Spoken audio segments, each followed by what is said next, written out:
What's up guys, and welcome back to another episode of the RTG Career Mode. This is episode number 36. So we started today's stuff on the back of our win over Mallorca in the Copa del Rey with transfer deadline day.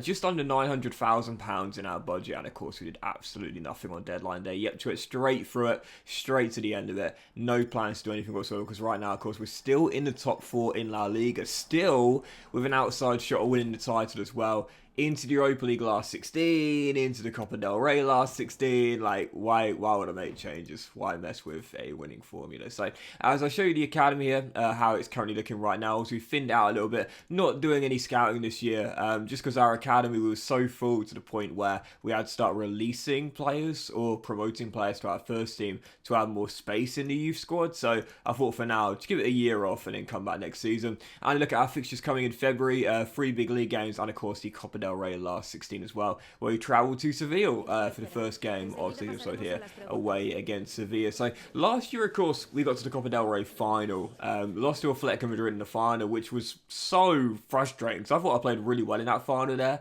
and we should have had our first major honour of the save. But the Copa del Rey this season, it's a bit of an interesting one, because right now, well, you know, you hear me use this phrase every now and then. If you're watching me for a while, you'll know what phrase I'm about to go and say. But it's one gotta go. One gotta go. I say this a lot when a team is competing for multiple honours and in multiple competitions. Unless they've got a ridiculous amount of depth, sometimes one gotta go. One got to be sacrificed. And last season, the Copa del Rey was the only competition we realistically had a chance of winning. And again, we went all the way to the final, only to come up short to Atletico. This season, I mean, I haven't really entertained the possibility of this, but there is a genuine, I mean, you know, outside shot, but a shot nonetheless, a genuine outside shot of a bizarre and improbable treble.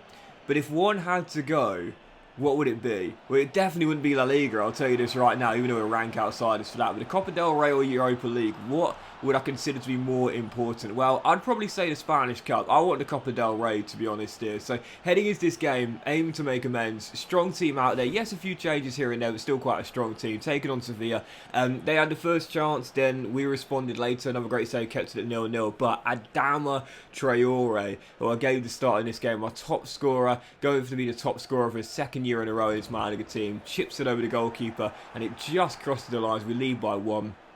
And a few minutes later, looking for that quick-fire double, Fran Villalba turns his man and pops it in bottom corner. I tell you what, man, like, seriously, Adama Traore is my top scorer, but I know I've said this a few times in recent episodes, but Fran Villalba, he is one of those players who, like, he feels like he's higher rated than he actually is, if that makes sense. Great camera angle there with the fans up in the heavens, but you know those players you use who seem like they're actually better than their rating suggests? That's Fran Villalba to me. He plays like an 82, 83 rated playmaker, man. He's sublime in this team. Really good goal to game ratio, and he bags the second in our quickfire double as we make it through to the quarterfinals of the Copa del Rey. And in the last 8, we'll be taking on Villarreal at home at the Estadio La Rosaleda. Getafe versus Barcelona, Huesca versus Almeria, and Deportivo Alaves, I think only Segunda Division side left now, taking on last year's winners, Atletico Madrid as well. So, taking on Villarreal. I said one thing I really like about the Copa del Rey is that the games come straight after the last one. I really like that. You know, it keeps you fully invested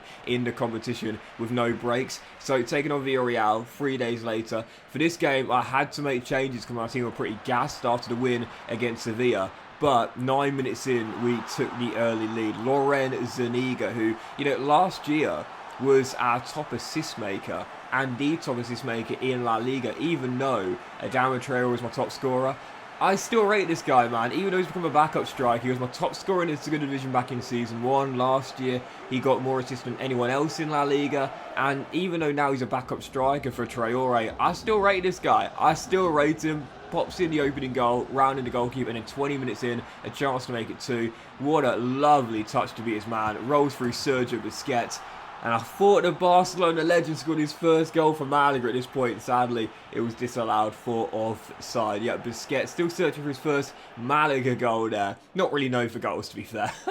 Unfortunately, the flag denies him, and it is still 1-0. To be honest, in the first half, despite the fact we had a bit of a weakened side out there, We were playing some good football. We'd had the ball in the back of the net twice. We were leading by a goal. And 4 minutes after the restart, directly from kickoff here, you saw the confidence right from the first whistle in the second half. What a lovely team goal this was. And 50 minutes in, directly from kickoff. I love kickoff goals where you don't give your opponent a sniff of the ball. Fran Villalba makes it 2-2 and wraps the game up with even 40 minutes to go. Villarreal didn't really put me under any pressure at all. That was such a lovely team goal there. And Malaga, full confidence, flying, win by 2-0 once again. And we are through to the Copa del Rey semi-finals. Second straight year. Last year we had Girona. And this year, in the final four of the Copa del Rey, Malaga will be taking on...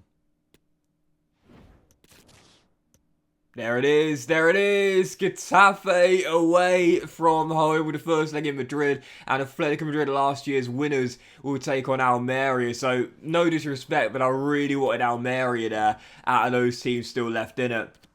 Obviously, Atletico is a team I wanted to avoid, but Getafe, that is going to be a tough one, because this season in La Liga, well, we've only lost a couple of times. Well, one team we lost to, Getafe. Yet we lost to them away from home after it was an amazing unbeaten run. So Getafe over 2 legs, that is going to be a very, very tough tie. And, I mean, whoever we would have got, it would have been tough. But, yeah, let's be honest here, I would have much preferred Almeria because of our record against Getafe. And Atletico, like I said, in La Liga this season, we've only had a couple of losses. Well, 2 of them have come against Getafe and Atletico Madrid. So, yeah, frustratingly, I knew whoever we'd face was going to be a tough test, and it is going to be Getafe, a bit of a bogey team for us. So, yeah, following game, though, taking on Real Madrid, back to matters in La Liga after 4 cup games in a row, and now aiming to keep our pressure on the league leaders Barcelona top of the table. We're taking on Real Madrid, Ancelotti's side here, coming to the Estadio La Rosaleda 15 minutes in after Kepa made a great save early.